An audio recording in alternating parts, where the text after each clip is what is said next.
Bismillahirrahmanirrahim. Assalamualaikum warahmatullahi wabarakatuh.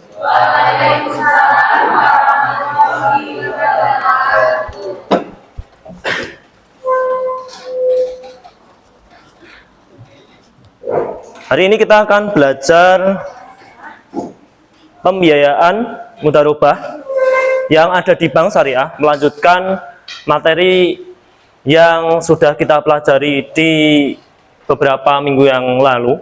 Biasanya di minggu pertama saya sudah menjelaskan kegiatan yang ada di Bank Syariah itu meliputi penghimpunan dan penyaluran dana ataupun pembiayaan.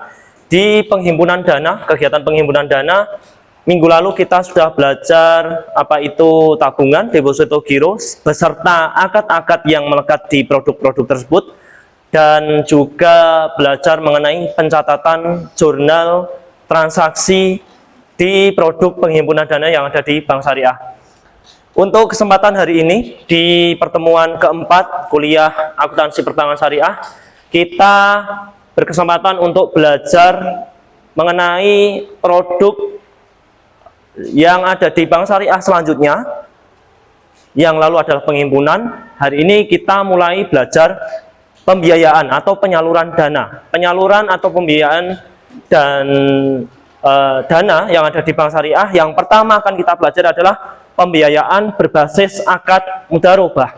Mudharabah sendiri kita sudah belajar di mana akad kerjasama di antara dua pihak, di mana pihak yang pertama memberikan modalnya, pihak yang kedua menerima modal dan menggunakan modal tersebut untuk menjalankan usahanya, dan kemudian antara pihak pertama dengan pihak kedua sepakat apabila terjadi keuntungan usaha yang dijalankan, maka ada bagi hasil yang disepakati. Kemudian apabila terjadi kerugian karena faktor ketidaksengajaan yang dilakukan oleh pengelola dana, dalam hal ini adalah nasabah, maka kerugian tersebut 100% akan ditanggung oleh pihak pemberi dana, dalam hal ini adalah bank.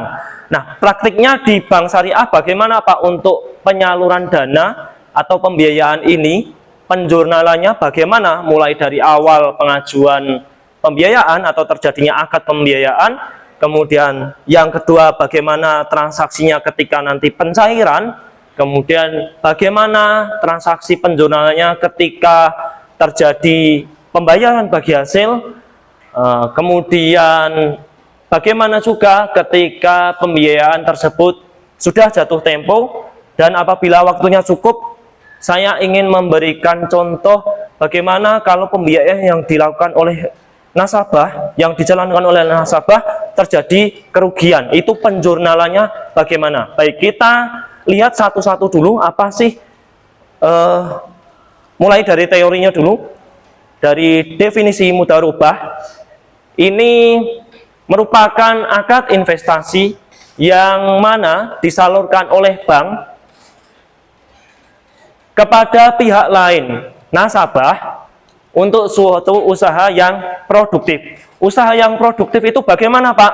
Usaha yang dijalankan dengan harapan di masa depan akan mendapatkan laba, ada keuntungan. Ya, yang ini yang disebut dengan usaha produktif. Kemudian menurut Syafi'i Antonio, ini ahli ekonomi syariah, di tahun 2001 beliau menyatakan bahwasanya akad mudharabah adalah akad kerjasama antara pemilik dana, sohibul mal.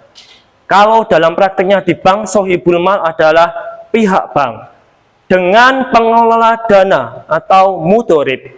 Mudharib dalam praktik di perbankan syariah yaitu adalah nasabah dengan nisbah bagi hasil menurut kesepakatan dalam kontrak perjanjian. Nah, ini sudah jelas akad kerjasama antara pihak penyedia dana dengan pihak pengelola dana, nanti ada bagi hasilnya. Yang ini yang disebut dengan akad mudharabah. Kalau terjadi kerugian Pak, ya kalau nanti kerugiannya tidak ada maksudnya kerugiannya bukan merupakan kesengajaan dari pengelola dana, maka 100% yang menanggung adalah pihak penyedia dana. Nah, ini adalah bank.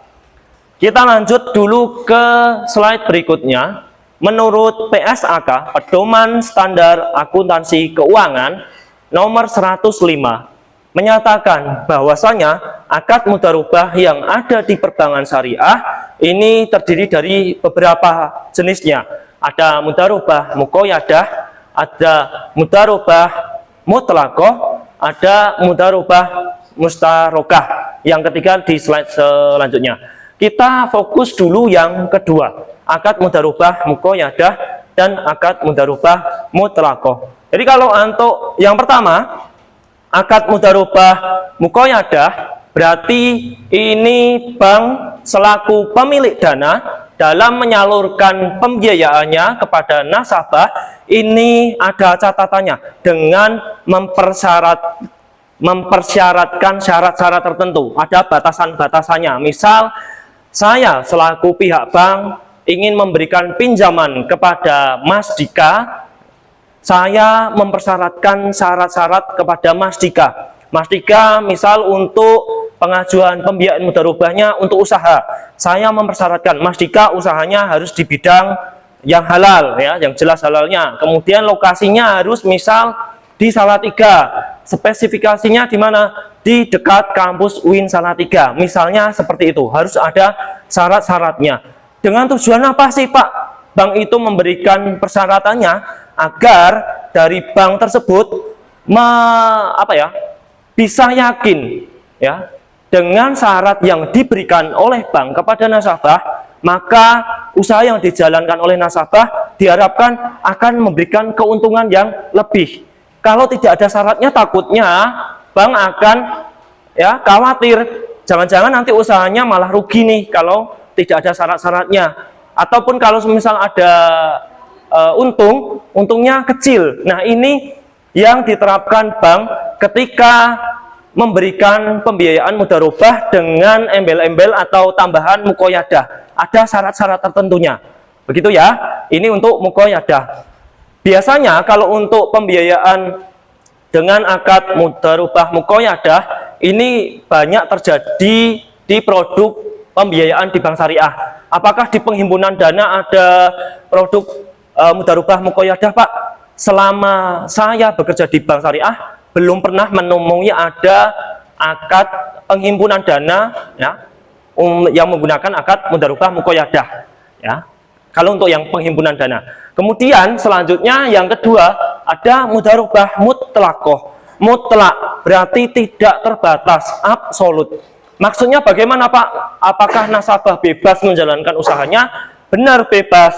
Bank memberikan kebebasan kepada nasabah selaku pengelola dana, ya, maka Anda mau memberikan atau membuat usaha apa saja bebas dengan catatan, ya, sesuai dengan prinsip syariah. Nah, ini bedanya dengan mudharabah muqayyadah dengan mudharabah mutlaqah. Kalau mudharabah muqayyadah ada batasan-batasan tertentunya, ada syarat-syarat tertentunya yang harus dilakukan oleh si penerima dana, pengelola dana. Kalau untuk mudharabah mutlaqah tidak ada syarat-syarat yang mengikat, dengan ketentuan harus sesuai dengan prinsip syariah. Begitu ya. Kalau untuk mudharabah mutlaqah biasanya di mana, Pak? Apakah hanya di pembiayaan? Tidak.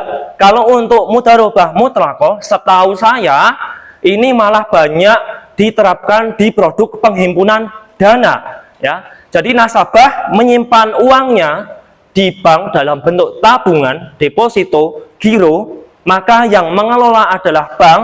Bank bebas menjalankan usaha dari uang nasabah selama berada dalam koridor prinsip syariah.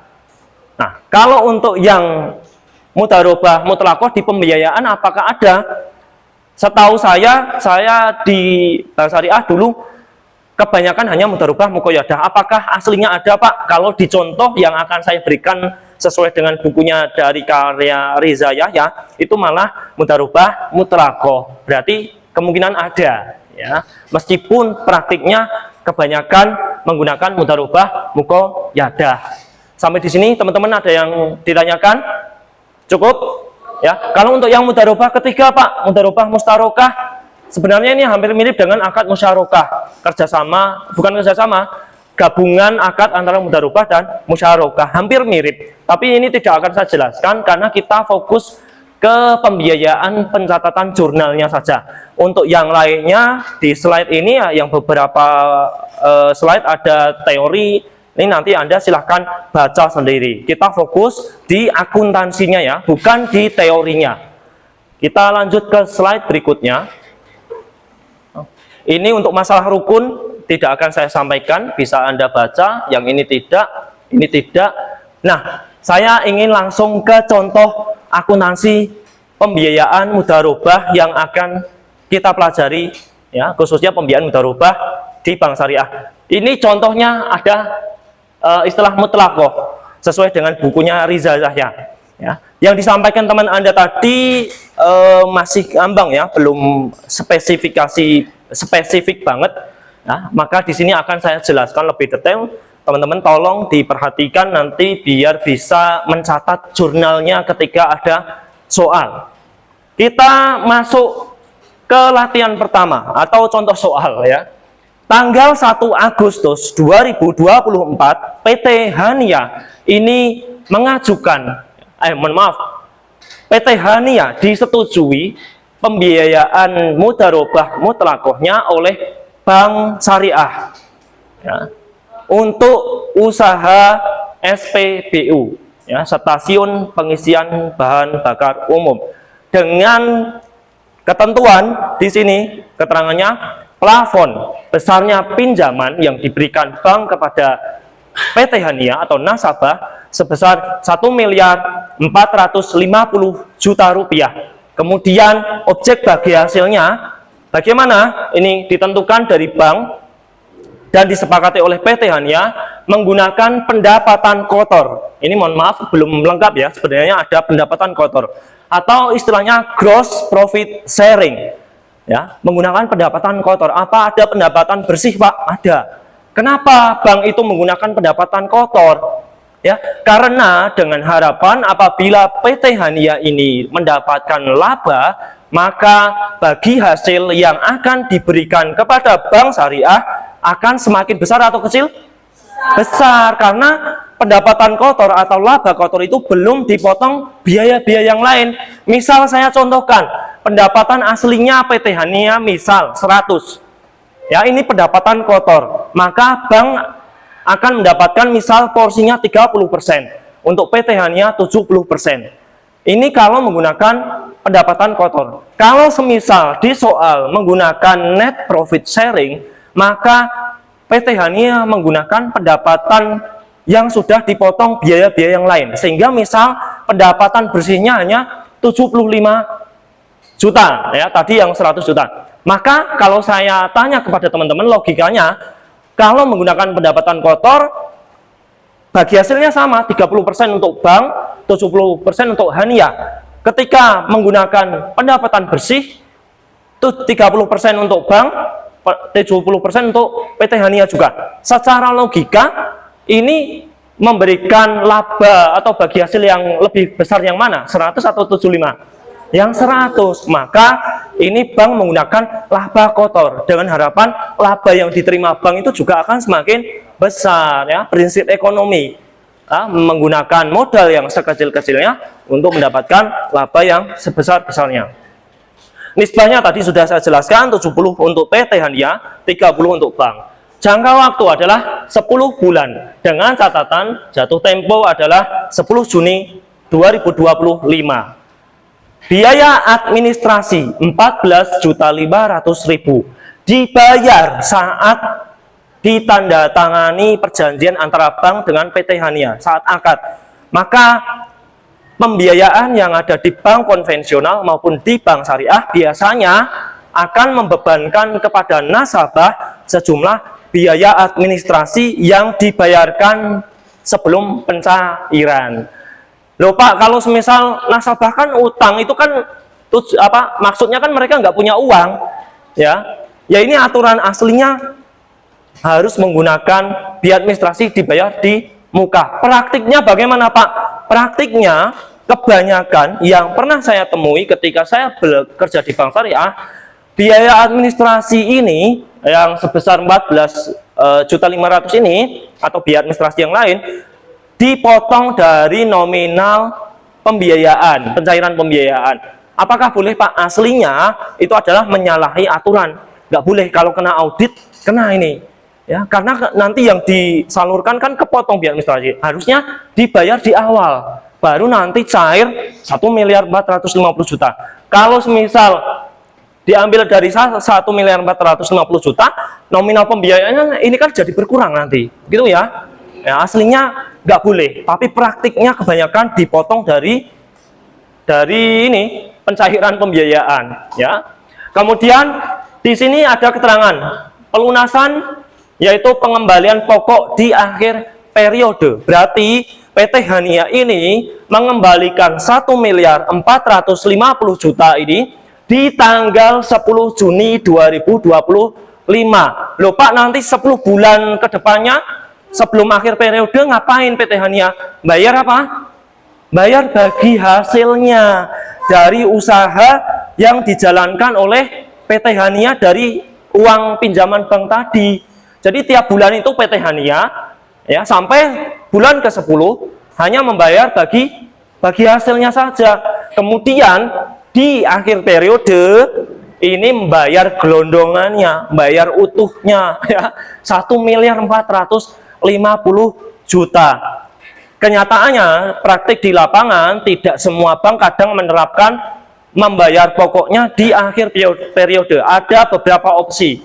Bisa ketika membayar angsurannya itu dicicil pokoknya ya, pokoknya ditambah bagi hasil dari usaha yang dijalankan. Misalnya Pak, kalau menggunakan skema pembayaran angsurannya selama 10 bulan ini pokok dan bagi hasilnya, berarti 1.450.000.000 ini dibagi 10 bulan, berarti per bulannya 145 juta itu pokok yang harus dibayar per bulan, ditambah bagi hasil yang dijalankan oleh PT Hania dalam menjalankan usahanya. Begitu ya. Kalau di contoh yang Anda lihat di sini, per bulannya PT Hania hanya membayar bagi hasil. Pokoknya langsung 1.450.000.000 ini dibayar di bulan ke-10.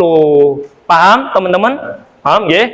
Kemudian ada keterangan modal dari bank diberikan secara tunai pada tanggal 10 Agustus. Jadi tanda tangan kontraknya tanggal 1, uangnya cair tanggal 10 Agustus. Kemudian ada tambahnya lagi, pelaporan dan pembayaran bagi hasil oleh nasabah PT Hania setiap tanggal 10 dimulai bulan depan, yaitu bulan September, karena pinjamannya itu 1 Agustus ya, meskipun cairnya tanggal 10, maka mulai angsurnya sudah bulan depannya. Nah, teman-teman ada yang ditanyakan sampai di sini? Masih bingung? Ini masih soal lah istilahnya. Kemudian bagaimana Pak pencatatan jurnalnya?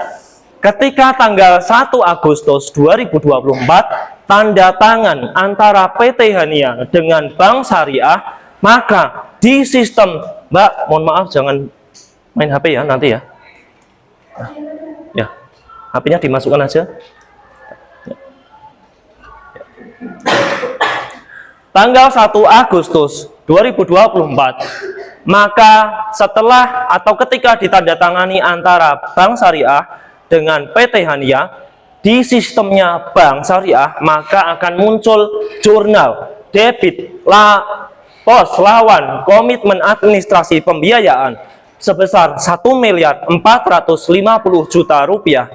Lawannya kredit kewajiban komitmen administrasi pembiayaan sebesar 1.450.000.000 rupiah. Saya tanya kepada teman-teman, ini uangnya sudah cair kepada nasabah belum? Belum. Ini masih di sistemnya bank, masih di awang-awangnya, ya, karena ada akad penandatangannya. di tanggal 1 Agustus pula, ya, ketika bank dengan nasabah tanda tangan, maka PT Hania dipersyaratkan membayar biaya administrasi 10% dari 1.450.000.000, maka bank akan menjurnal debit kas menerima uang dari PT Hania sebesar Rp14.500.000, kredit pendapatan administrasi sebesar Rp14.500.000. Ya, pendapatan bank karena biaya administrasi yang dibayarkan oleh nasabah kepada bank diakui sebagai pendapatan. Begitu ya. Ini dengan catatan uangnya belum cair, ya. Cairnya kapan, Pak?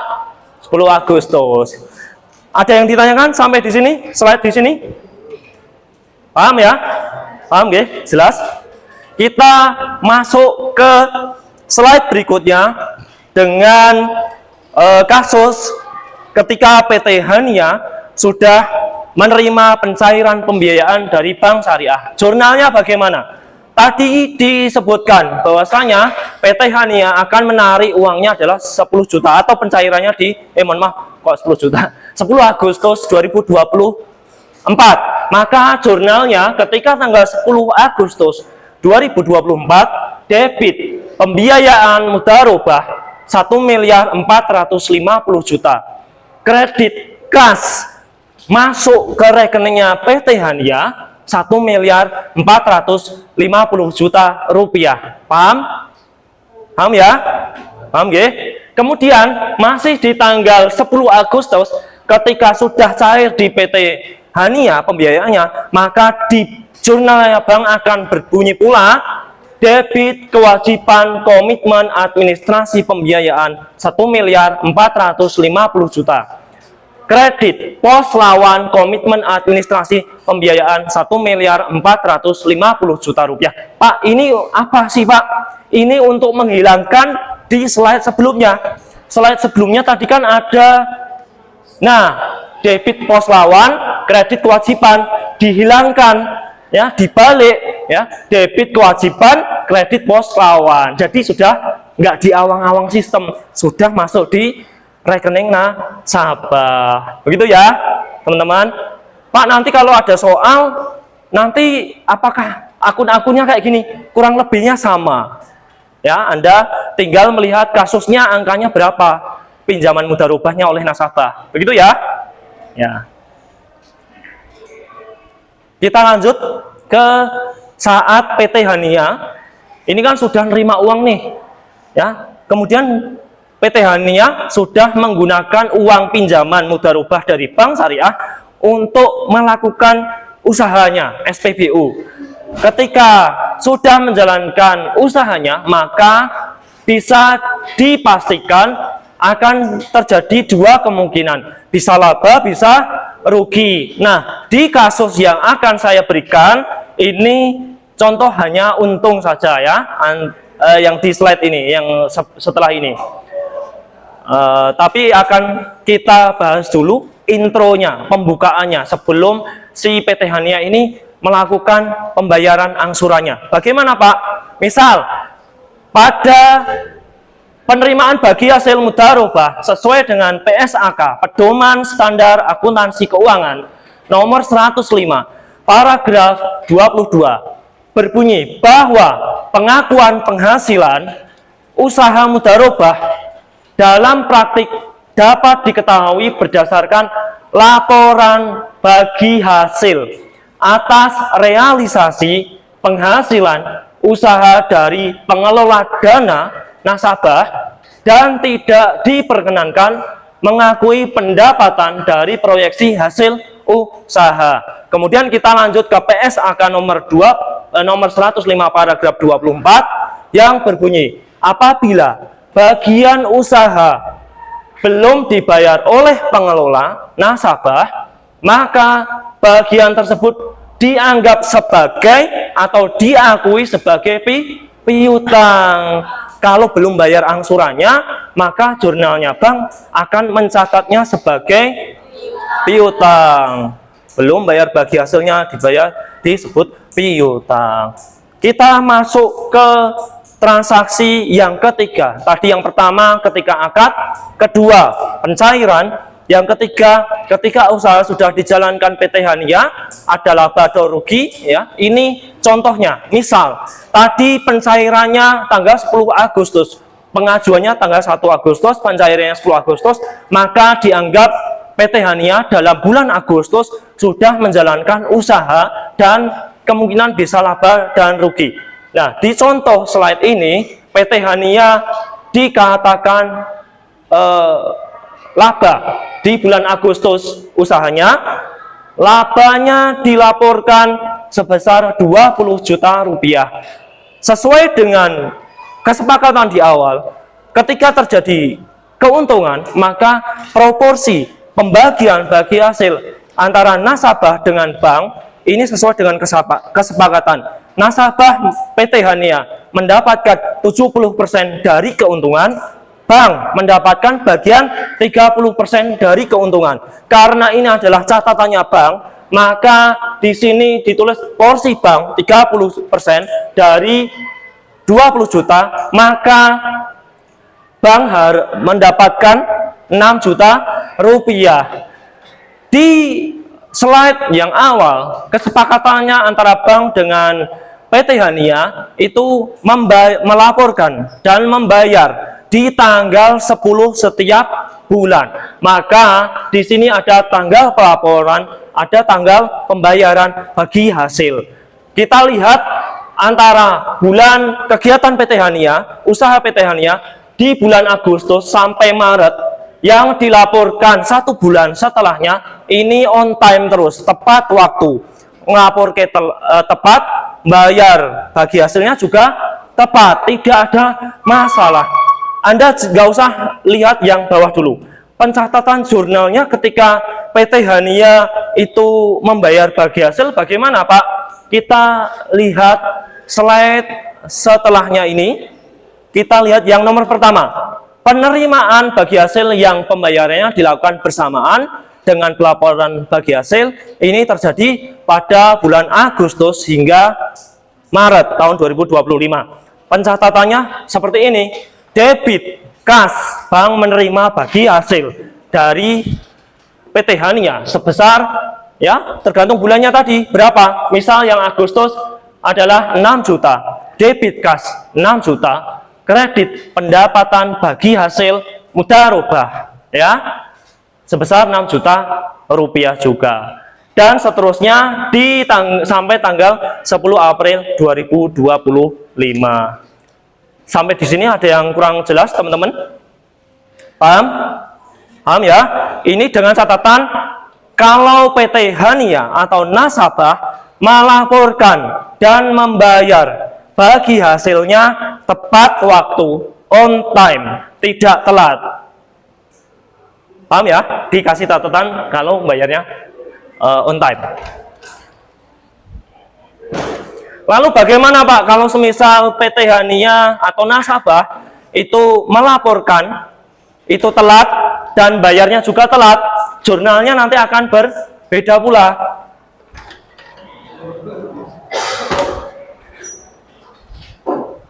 Kita lihat di slide sebelum ini ada keterangan bahwasanya penerimaan bagi hasil yang pembayarannya telat atau berbeda dengan tanggal pelaporan bagi hasil atau yang sesuai dengan kesepakatan di awal, maka jurnalnya juga akan berbeda. Ini terjadi pada bulan April dan Mei. Kita lihat dulu April dan Mei bagaimana sih, Pak? Kita lihat untuk usaha dari nasabah bulan April yang akan dilaporkan bulan Mei. PT Hania ini melaporkannya on time. Ya, Bank Syariah aku dapat laba 16.500.000, tapi mungkin saya baru bisa bayarnya bulan depan karena uangnya mau saya gunakan untuk hal yang lain. Misalnya seperti itu. Ya, bisa bayarnya bulan depannya lagi 5 Juni 2025. Kemudian untuk yang kegiatan atau usaha PT Hania Mei 2025 ini melaporkannya telat 15 Juni, bayarnya juga telat. Aslinya kan harusnya tanggal 10 kan, ya, tiap bulan. Maka ini laporannya telat, bayarnya juga telat. Mungkin karena ada urusan yang lebih penting lagi, sehingga belum mampu untuk membayar bagi hasilnya. Nah, ini catatan jurnalnya bagaimana, Pak? Ya, catatan jurnalnya ketika nasabah melaporkannya telat, kemudian membayar bagi hasilnya telat, ataupun melaporkannya on time tapi membayarnya telat, itu jurnalnya bagaimana? Kita lihat di slide berikutnya. Kita ingat PSAK yang paragraf 105 dan 105 paragraf 22 dan 24, ketika ada nasabah atau orang yang pinjam dengan menggunakan skema mudharabah tidak mampu membayar bagi hasilnya secara tepat waktu, maka di jurnalnya bank akan diakui sebagai apa? Piutang pada tanggal 10-nya, karena kan kesepakatannya di tanggal 10. Wah, PT Hania ini ditunggu nyampe sore kok belum bayar, ya ternyata mungkin kemungkinan udah nggak bisa bayar nih secara tepat waktu. Maka jurnalnya akan berbunyi untuk yang 10 Mei 2025, debit piutang pendapatan bagi hasil mudharabah sebesar 16.500.000, kredit pendapatan bagi hasil mudharabah akrual karena uangnya kan belum diterima, itu ya, 16.500.000. Lalu ini kan aslinya bayarnya tanggal 10 nih PT Hania, aslinya kan ya, karena belum bayar maka diakui sebagai piutang. Kemudian PT Hania baru bisa bayar 5 Juni 2025. Ketika PT Hania di tanggal 5 Juni 2025 itu sudah bayar ke bank, bank menerima uang kas gak? Ya, maka jurnalnya berbunyi debit kas dari PT Hania 16.500.000, kredit piutang pendapatan bagi hasil mudharabah 16.500.000. Nah, ini kan untuk menghilangkan untuk yang atas sendiri ini ya, tanggal 10-nya. Apakah sudah berhenti di sini, Pak? Belum. Ya, masih ada kelanjutannya. Ya, setelah bank menerima ya dicatat kas dan dikredit sebagai piutang, maka ada kelanjutannya debit pendapatan bagi hasil mudharabah akrual untuk menghilangkan yang akrual atasnya tanggal 10 tadi. Kemudian lawannya kredit pendapatan bagi hasil mudharabah sebesar 16.500.000. Untuk yang kasus yang Juni sama ya. On time lapor, telat bayar, telat lapor, telat bayar, jurnalnya sama ya. Ada yang ditanyakan teman-teman di sini? Cukup paham? Nanti kalau ada soal bisa nggih? Ya. Kita lanjut ke slide berikutnya. Tadi di kasus pertama itu ketika tanda tangan antara bank dengan nasabah. Kasus kedua ketika pencairan pembiayaan. Kasus ketiga pembayaran bagi hasil nasabah kepada bank. Kasus keempat yang akan kita pelajari setelah slide ini adalah bagaimana kalau sudah jatuh tempo penjurnalannya di bank, bagaimana Pak? Kita lihat ada dua kemungkinan kasus ketika jatuh tempo.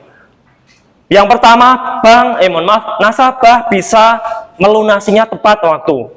Kasus yang kedua, nasabah tidak bisa membayar tepat waktu atau gagal bayar. Ya, maka jurnalnya kita yang pertama dulu. Kasus yang pertama ketika jatuh tempo si nasabah bisa mengembalikan utang pokoknya 1.450.000.000 secara tepat waktu. Jurnalnya di bank bagaimana? Kita lihat ya. Tadi kita kembali lagi ke slide awal. Ketentuannya adalah pembayaran pokok adalah di akhir periode. Akhir periodenya adalah 10 bulan, yaitu tepatnya 10 Juni 2025. Maka ketika tanggal 10 Juni 2025, PT Hania selaku nasabah selain membayar bagi hasil yang tadi, maka juga harus membayar pokoknya secara utuh pinjaman yang sudah dipinjam di awal ketika mengajukan pembiayaan, yaitu sebesar 1.450.000.000. Maka jurnalnya di bank akan berbunyi debit kas, terima kas banknya dari PT Hania 1.450.000.000, lawannya kredit pembiayaan mudharabah 1.450.000.000. Ini menandakan PT Hania sudah selesai pembiayaannya kepada Bank Syariah. Yang menjadi pertanyaan, kalau PT Hania sudah selesai pembiayaannya di Bank Syariah, apakah masih ada kewajiban bayar bagi hasilnya kepada bank? Bagaimana? Tidak, karena kontraknya sudah selesai sampai 10 bulan saja. Kalau nanti PT Hania di bulan setelah pelunasan dapat untung, ya untungnya untuk nasabah sendiri, PT Hania sendiri, begitu ya. Kemarin ada teman Anda yang tanya, Pak, nanti kalau sudah lunas nanti ada kewajiban bayar bagi hasilnya lagi enggak pada bank? Enggak, sudah selesai. Paham teman-teman? Ini kasus kalau PT Hania tepat waktu setelah jatuh tempo. Kalau yang kedua kasusnya bagaimana, Pak? PT Hania nggak mampu melunasi 1 miliar di bulan ke-10 atau pas jatuh tempo. Maka kita kembali lagi, utang atau pinjaman yang dilakukan oleh nasabah yang tidak dapat dibayar secara tepat waktu, maka dianggap atau diakui sebagai apa? Piutang. Kita lihat jurnalnya, ketika nasabah PT Hania misalnya ini tidak mampu melunasi sampai jatuh tempo, maka jurnalnya akan berbunyi di tanggal 10 Juni 2025. Debit piutang pembiayaan mudharabah jatuh tempo 1.450.000.000, kredit pembiayaan mudharabah 1.450.000.000 Itu ya teman-teman. Ada yang ditanyakan? Jelas saya kalau menerangkan? Jelas ya? Kalau ada yang kurang jelas, Pak, terlalu cepat, tolong diinterupsi, nggak apa-apa.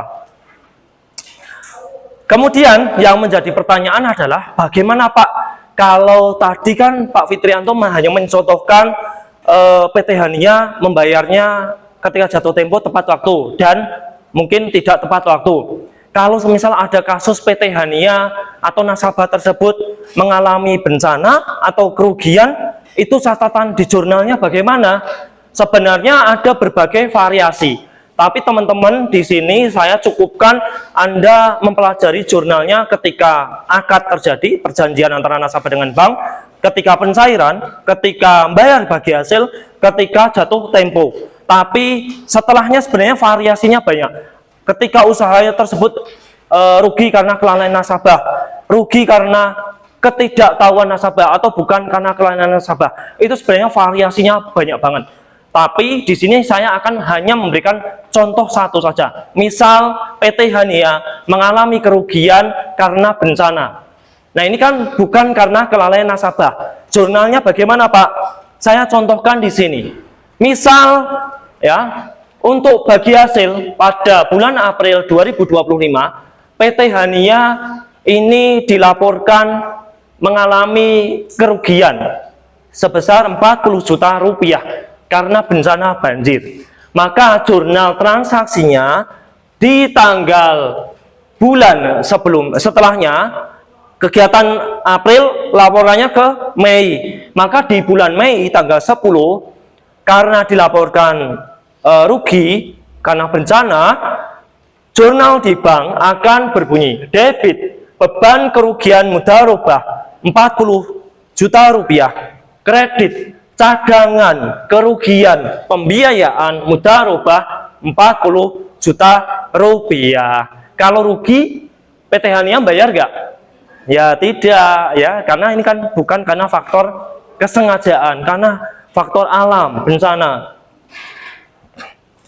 Lalu bagaimana, Pak, ketika jatuh tempo jurnalnya ya, di mana PT Hania tadi di bulan April mengalami bencana, laporan di bulan Mei-nya jurnalnya sedemikian, kemudian jatuh temponya bagaimana? Jurnalnya diperbankan pada bulan Juni 2025, maka ya kelanjutannya di sini cadangan kerugian 40 juta mengartikan bahwa bank menanggung 100% kerugian dari nasabah yang mengajukan pembiayaan mudharabah. Akibat dari adanya cadangan kerugian tersebut adalah berkurangnya pengembalian modal pembiayaan. Maka tadi kan utang pokoknya 1.450 juta rupiah. Makanya ada kerugian 40 juta. Ya. Berkurangnya pengembalian modal pembiayaan mudharabah yang ditanggung bank. Dengan demikian, jurnalnya saat nasabah PT Hania jatuh tempo adalah sebagai berikut. 10 Juni jatuh tempo, debit kas rekening nasabah, rekening dari PT Hania di debit, ya, bank menerima cash 1.410 juta rupiah, ya, karena kan rugi, ya. Kemudian debit cadangan kerugian mudharabah 40 juta rupiah. Cadangan kerugian ini dari mana, Pak? Dari mana? Punyanya siapa? Punyanya bank. Perlu saya informasikan, bank itu ketika menyalurkan pembiayaan kepada nasabah, mereka bank-bank tersebut punya cadangan pembiayaan. Untuk tujuan apa, Pak? Jaga-jaga misal nasabah tidak bisa mengembalikannya dengan maksimal karena bencana, ya, karena COVID kemarin.